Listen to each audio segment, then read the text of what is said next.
Friends, कैसे हो आप लोग। उम्मीद करता हूँ आप और आपका परिवार बेहतर और बढ़िया होगा। निंदा का विलोम शब्द क्या होता है ये आपको बताना है। और बीपीएससी में पिछली बार शब्द शक्ति से काफ़ी क्वेश्चन पूछे गए थे। कमेंट आ रहे थे भाई बहनों के कि सर शब्द शक्ति पे एक वीडियो बना दीजिए। तो ये वीडियो जो है शब्द शक्ति पर आधारित वीडियो है, सारे डाउट क्लियर करेंगे। निंदा का विलोम शब्द क्या होता है, स्तुति होता है, ये आपको याद रखना है।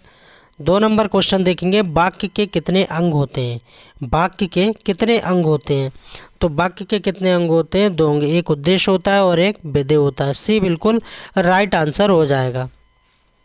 3 नंबर क्वेश्चन देखेंगे, हिंदी वाक्य में साधारणतः संरचना क्रम की प्रवृत्ति मिलती है। जो हिंदी में वाक्य की साधारणतः संरचना होती है उसका क्रम क्या रहता है, तो किस तरह से रहता है। देखिए, पहले कर्ता रहेगा, फिर कर्म रहेगा, फिर क्रिया रहेगा। तो बी बिल्कुल राइट हो जाएगा, कर्ता कर्म क्रिया, इस तरह से हमें क्रम से लगाना है। 4 नंबर क्वेश्चन देखेंगे, नित्य पुल्लिंग शब्द निम्नलिखित में से कौन सा है। किसकी बात हो रही है, नित्य। नित्य पुल्लिंग, नित्य पुल्लिंग में तोता, मच्छर, कौवा ये सभी आते हैं। तो आंसर क्या हो जाएगा, 4 का डी हो जाएगा। अगर वीडियो अच्छी लग रही है, मेरा पढ़ाया हुआ अच्छा लग रहा है, तो प्लीज़ वीडियो को लाइक करें और चैनल को सब्सक्राइब करें। मर्ज़ी आपकी है, क्योंकि ये निःशुल्क प्लेटफॉर्म है। मैं बार बार आपसे बोलूँगा तब भी आप अपनी मर्ज़ी का ही काम करेंगे और वही काम करेंगे। इसलिए छोटी सी रिक्वेस्ट है, वीडियो को लाइक ज़रूर करें और चैनल को सब्सक्राइब करें।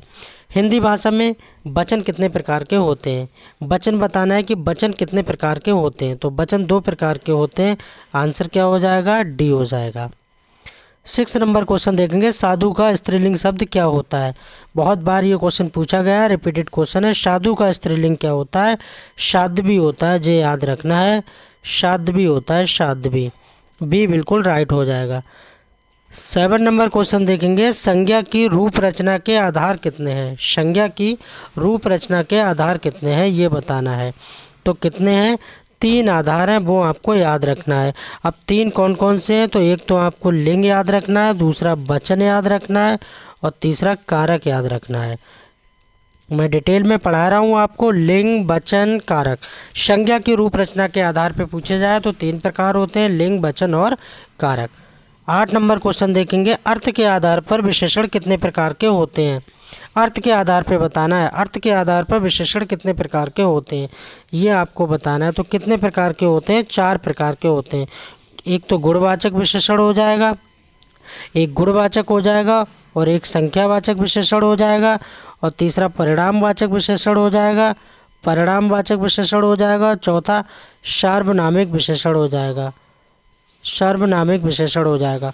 अर्थ के आधार पर विशेषण कितने प्रकार के होते हैं, 4 प्रकार के होते हैं, गुणवाचक, संख्यावाचक, परिणामवाचक और सार्वनामिक विशेषण। ये बात आपको पता होना चाहिए। नेक्स्ट क्वेश्चन देखेंगे, 9 नंबर क्वेश्चन देखेंगे, जिन क्रियाओं के प्रयोग में कर्म की आवश्यकता नहीं होती है उन्हें क्या कहते हैं। सीधी सी बात क्वेश्चन में पूछी जा रही है, जिन क्रियाओं के प्रयोग में कर्म की प्रधानता नहीं होती है तो उन्हें अकर्मक कहेंगे या सकर्मक कहेंगे। देखो, सकर्मक में क्या होता है, कर्म साथ में रहता है, तो ये हो नहीं सकता, क्योंकि कह रहा है उसमें कर्म नहीं होना चाहिए। तो किस में चला जाएगा, अकर्मक में चला जाएगा। 9 का आंसर ए हो जाएगा। अकर्मक क्रिया होती है जिसमें कर्म नहीं होता है। 10 नंबर क्वेश्चन देखेंगे, दशानन में कौन सा समास है। समास से लिया गया क्वेश्चन है दशानन। दशानन, दशानन किसको बोलते हैं, रावण को बोलते हैं। किसकी बात हो रही है, रावण की बात हो रही है। यानी कि पहला दूसरा पद जहाँ प्रधान नहीं होता, तीसरे पद को कोई इंगित करता है। जैसे कि लंबोदर, लंबा है जिसका उदर, अर्थात भगवान गणेश जी की बात हो रही है। यहाँ दशानन की बात कर दी है तो क्या हो जाएगा, बहुब्रीहि समास हो जाएगा। ये बिल्कुल राइट हो जाएगा। 11 नंबर क्वेश्चन देखेंगे, शब्द शक्ति के मूलतः कितने भेद होते हैं। शब्द शक्ति, शब्द शक्ति के मूलतः जो भेद होते हैं वो कितने होते हैं ये आपको बताना है। तो कितने होते हैं, 3 होते हैं। अब कौन कौन से होते हैं ये पता होना चाहिए। एक तो अभिधा होता है, क्या होता है, अभिधा होता है, और एक लक्षणा होता है, अभिधा लक्षणा, और एक होता है आपका व्यंजना। ये तीनों बातें याद रखना है, अभिधा लक्षणा व्यंजना। शब्द शक्ति के मूलतः भेद पूछे जाएं तो आपको 3 टिक करना है, अभिधा लक्षणा और व्यंजना। 12 नंबर क्वेश्चन देखेंगे। 12 नंबर क्वेश्चन में क्या है, काव्य शास्त्र के अनुसार शब्द काव्य शास्त्र के अनुसार शब्द में अर्थ कितने प्रकार से आता है। काव्य शास्त्र के अनुसार बात हो रही है, 3 प्रकार से, 4 प्रकार से या 5 प्रकार से, तो कितने प्रकार से आता है, 3 प्रकार से आता है। आंसर क्या हो जाएगा, ए हो जाएगा। अब किस किस माध्यम के द्वारा आता है, जैसे पदार्थ के द्वारा आता है, किसके द्वारा, पदार्थ के द्वारा आता है ना, प्रयोजन के द्वारा आता है, प्रयोजन के द्वारा आता है, और अनेकार्थी के द्वारा आता है, अनेकार्थी के द्वारा भी आता है। ये आपको याद रखना है। काव्य शास्त्र के अनुसार शब्द में अर्थ कितने प्रकार से आता है, तो 3 प्रकार से आता है। 13 नंबर क्वेश्चन देखेंगे, रीति के कितने भेद हैं। रीति के भेद बताना है कि रीति के भेद आखिर कितने भेद हैं। तो रीति के 3 भेद हैं। कौन कौन से हैं मैं डिटेल में बता रहा हूँ आपको, ताकि क्वेश्चन आप गलत करके ना आए। तो 3 वेद आखिर कौन कौन से हो जाएंगे, देखिए, एक तो हमारा आ जाता है वैदर्भी रीति। कौन सा आ जाता है, वैदर्भी रीति आ जाती है। दूसरा प्रसाद रीति आ जाती है, और तीसरा पांचाली रीति आ जाती है। पांचाली रीति, ये याद रखना है, वैदर्भी, प्रसाद और पांचाली रीति के अगर भेद पूछे जाएं तो 3 होते हैं, वैदर्भी, प्रसाद और पांचाली। 14 नंबर क्वेश्चन देखेंगे, रीति को काव्य की आत्मा बताने वाले आचार्य कौन है। ठीक है, रीति को काव्य की आत्मा बताने वाले आचार्य बताना है कि आचार्य कौन है। तो किसका नाम आता है, सबसे पहले वामन का नाम आता है, वामन, यानी डी बिल्कुल राइट हो जाएगा। 15 नंबर क्वेश्चन देखेंगे, वीर, विवत्स और रौद्र रस में होता है। ये 3 की बात की गई है। वीर, विवत्स और रौद्र रस में क्या होता है, ओज होता है, प्रसाद होता है, माधुर्य होता है, या ये सभी होता है। तो क्या होता है, ओज आता है इनमें। क्या आता है, ओज आता है, ओज। वीडियो अगर अच्छी लग रही तो प्लीज़ वीडियो को लाइक ज़रूर करें और चैनल को सब्सक्राइब करें। 16 नंबर क्वेश्चन देखेंगे, श्लेष अलंकार में होती है। श्लेष अलंकार में क्या होती है, ऊपर मैंने बताया था, अभिधा, लक्षणा और व्यंजना। तो यही क्वेश्चन इससे पूछा गया है, क्या होता है, व्यंजना होता है।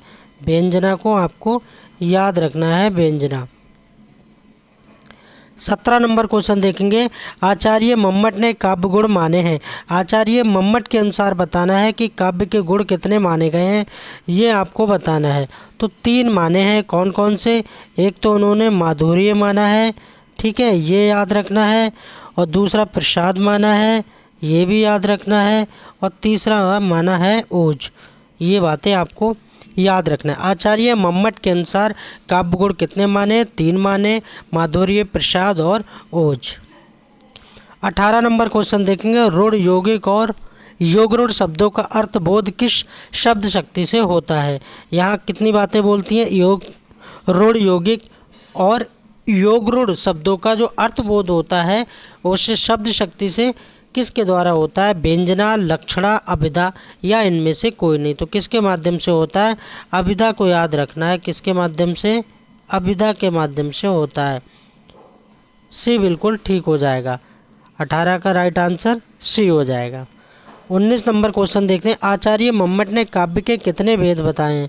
आचार्य मम्मट ने काव्य के कितने भेद बताए हैं, 3 भेद बताए हैं उन्होंने। क्या क्या बताए हैं, उत्तम, मध्यम, मध्यम और अधम, ये बताएं। आचार्य मम्मट ने काव्य के भेद 3 बताए हैं। नेक्स्ट क्वेश्चन देखेंगे, 20 नंबर, कौन सा कवि अर्थ गौरव के लिए प्रसिद्ध है। कौन सा कवि अर्थ गौरव के लिए प्रसिद्ध है। तो भारवी का नाम आता है, अर्थ गौरव के लिए भारवी का नाम आता है, भारवी का नाम याद रखना है। और उपमा कालिदासस्यस्ति, उपमा के लिए कौन, कालिदास को जाना जाता है। 21 नंबर क्वेश्चन देखेंगे, रस का धर्म किसे कहा गया है। रस का धर्म किसे कहा गया है, ये आपको बताना है 21 नंबर में। तो रस का धर्म किसको कहा गया है, गुड़ को कहा गया है। गुड़ बिल्कुल राइट आंसर हो जाएगा। रस का धर्म किसे कहा गया है, गुड़ को कहा गया है। 22 नंबर क्वेश्चन देखेंगे, पंडित जगन्नाथ ने काव्य गुण को किस रूप में माना है। पंडित जगन्नाथ महोदय के अनुसार बताना है कि काव्य गुण को किस रूप में माना है। शोभा कारक, धर्म के रूप में, मूल तत्व के रूप में, शब्दार्थ के रूप में, उपरोक्त में से सभी के रूप में। तो किस रूप में माना है, शब्दार्थ के रूप में उन्होंने माना है। सी बिल्कुल राइट हो जाएगा। 23 नंबर क्वेश्चन देखेंगे, भरत मुनि ने कितने गुणों का उल्लेख किया है। किसकी बात हो रही है, अकॉर्डिंग टू भरत मुनि। भरत मुनि के अनुसार बताना है कितने गुणों का उल्लेख किया है उन्होंने। 23 नंबर क्वेश्चन में पूछा जा रहा है तो कितने 10 गुणों का उन्होंने बात की है। 24 नंबर क्वेश्चन देखेंगे, आचार्य मम्मट ने कितने दोषों का वर्णन किया है। आचार्य मम्मट ने कितने दोषों का वर्णन किया है। 70, 80, 90 या 100, तो कितने का किया है। 24 का राइट आंसर क्या हो जाएगा। 70 दोष उन्होंने बताए हैं। जिसको 70 दोष को उन्होंने किस किस कैटेगरी में बांट दिया है मैं आपको बता दे रहा हूँ। तीन कंडीशन में उन्होंने बांटा है। शब्द के आधार पे बांटा है, ठीक है, अर्थ के आधार पे बांटा है और किसके रस के आधार पे बांटा है। ये 3 कंडीशन है। शब्द में कितना, ये उन्होंने बांटा है 37 और यहाँ पर अर्थ में 23 और यहाँ पर रस में 10।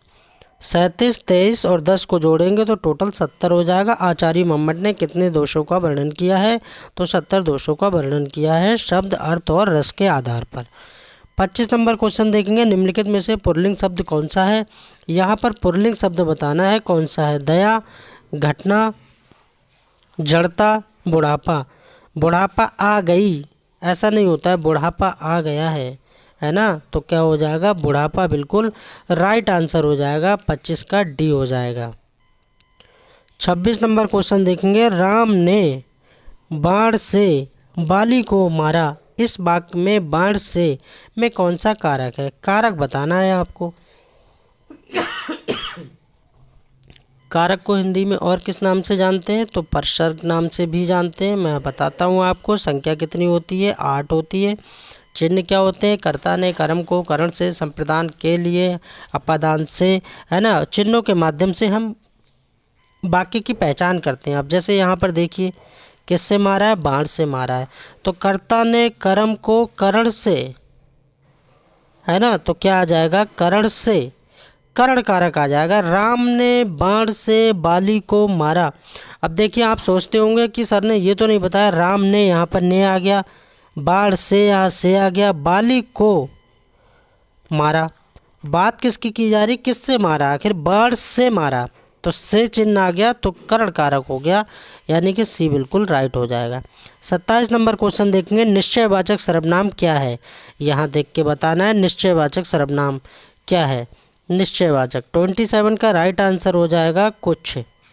क्या हो जाएगा, कुछ हो जाएगा, निश्चयवाचक में आता है। 28 नंबर क्वेश्चन देखेंगे, अच्छा विद्यार्थी में विद्यार्थी शब्द क्या है। विद्यार्थी कैसा है, अच्छा है, तो अच्छा विद्यार्थी में विद्यार्थी शब्द कैसा है। ये विशेष है या विशेषण है या गुण है या संज्ञा है, तो ये क्या है, ये विशेष है। क्या है, विशेष है। और इस वीडियो का सेकंड लास्ट क्वेश्चन देखेंगे। 30 क्वेश्चन मैंने यहाँ लिए और 30 में से आपका स्कोर कितना जा रहा है कमेंट में बताना। भूतकाल के कितने भेद हैं। भूतकाल के भेद बताना है आपके, कितने भेद हैं, 6 भेद हैं। ये आपको याद रखना है। कितने भेद हैं, 6 भेद हैं, ये आपको याद रखना है। कौन कौन से हैं वो भी आपको पता होना चाहिए। एक तो आपको याद रखना है सामान्य भूतकाल, ठीक है, एक आपको याद रखना है आसन्न भूतकाल, एक आपको रखना है पूर्णभूत भूतकाल, और एक आपको याद रखना है संदिग्ध भूतकाल, और एक आपको रखना है हेतु भूतकाल। तो कितने हो जाएगा, आंसर क्या हो जाएगा 29 का 6 हो जाएगा, यानी 6। लास्ट क्वेश्चन देखेंगे, लिखा नहीं जाता वाक्य में कौन सा वाच्य है। लिखा नहीं जाता वाक्य में कौन सा वाच्य है, ये बताना है। कर्मवाच्य, कर्तवाच्य या भाववाच्य, कौन सा वाच्य है, तो ये भाववाच्य की बात कर रहा है। 30 का सी बिल्कुल राइट हो जाएगा। 30 में से बताना आपका स्कोर कितना जा रहा है। मिलते हैं नेक्स्ट वीडियो में, नेक्स्ट क्लास में। Thanks for watching, please subscribe my channel.